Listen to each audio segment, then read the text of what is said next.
Hi, we're Quentin Curious Volumes. My name is James. Today I wanted to talk to you a bit about this book that I read last week called The Souls of Black Folk by W.E.B. DuBois. This is a collection of essays that was published in the very early 20th century. It says in here somewhere, 1903. um, so this is 120 years old, and W.E.B. Du Bois was, I think, one of the first black graduates of Harvard College, and he was born shortly after the Civil War. He died in 1963, so he lived a very long life. This is 60 years before his death, so he was a relatively young man when he published this, and I suspect that many of these essays were published before 1903. Though there is a chronology in the back of this volume which I have not consulted. So that's you don't come to this channel for strict chronology. You come to this channel for me to tell you about W.E.B. Du Bois's *The Souls of Black Folk* and what it's like to read it for some anonymous white guy in North Carolina today. Uh, it's an interesting book. It's not really what I was expecting.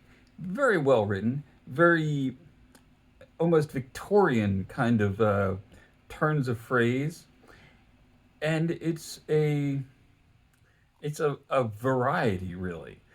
You have some chapters that are sort of polemics, such as of Booker T. Washington and others, or the of our spiritual strivings, where he talks about the double consciousness.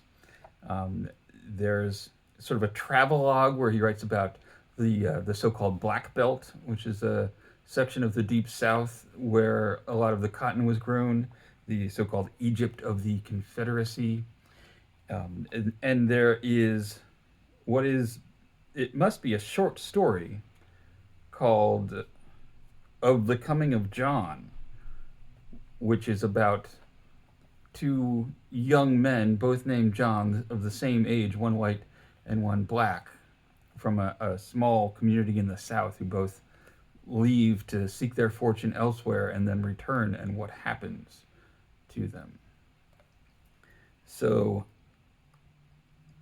there is also, and this is the one that I found most interesting, a chapter called The Sorrow Songs, which is the last chapter of this book, in which he writes about what he calls sorrow songs, what we would probably call class as slave songs or spirituals these days. These are songs with religious, spiritual lyrics, a precursor to gospel. Based on the name Sorrow Songs, you might think that this is the blues, and that certainly contributed to it, though in 1903 there wasn't really a form of music recognized under the name of the blues quite yet. But he does kind of get at where this music came from, as a lot of music in the United States. Most American music is hybridized from African and European sources, and he says that the sorrow songs, the spirituals, represent a third step in the development of the slave song, of which You May Bury Me in the East is the first, and songs like March On and Steal Away are the second.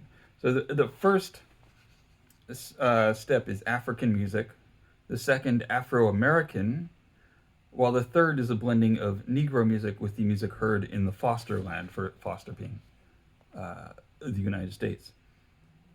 The result is still distinctively Negro and the method of blending original, but the elements are both Negro and Caucasian.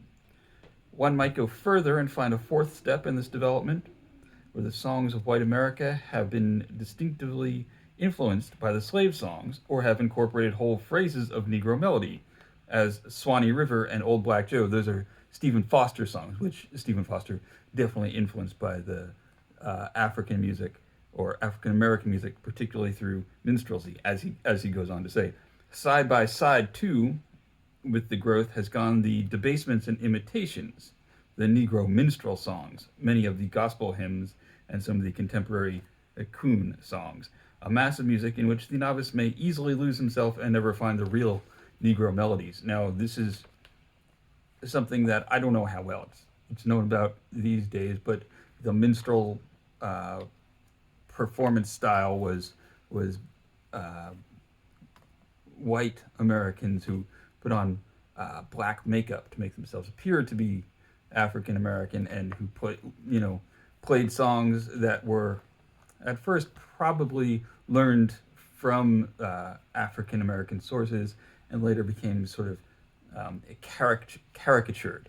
The caricature became for a lot of people, and this was incredibly popular in the United States, not just in the South, all over the United States, and also in Europe, because the most successful of these musicians, like Joel Walker Sweeney, toured in Europe, in England, even in Australia, and so this, for a lot of white people, was their closest experience of African American music. So some of the ideas that people have had about what African American life was like were based on the stereotype performances from the minstrel show.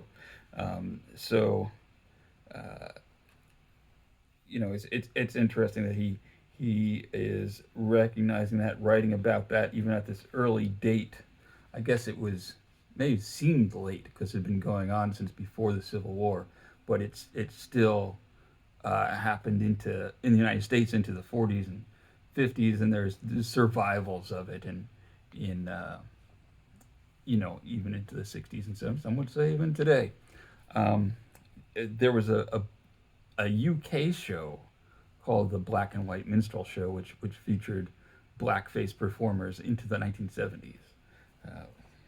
But that's a bit astray of what he's writing about. So let me say he's not entirely without hope. Even 120 years ago, that we would get past the problem of the color line in the 20th century.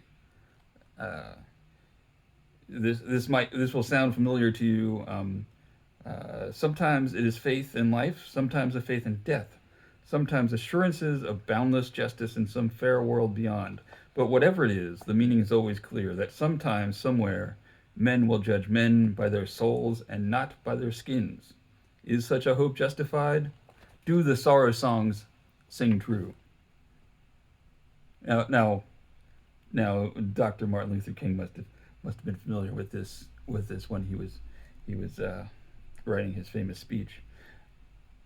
And yeah, this is a really diverse book. It has a lot of different things. It's short, but not a quick read by any means, because of the kind of dense style and the variety of it. So he shifts gears an awful lot, but really worth your time if you're an American. Um, I'm giving you like my take on this, and he's not writing a lot about music in it, but he does have little excerpts of music. He himself says that he's not really musically educated, but boy is he educated about the history of Reconstruction, about the life of black people, about the challenges they were facing 120 years ago, and unfortunately, in some cases, that they still are, that we as Americans still are to this day.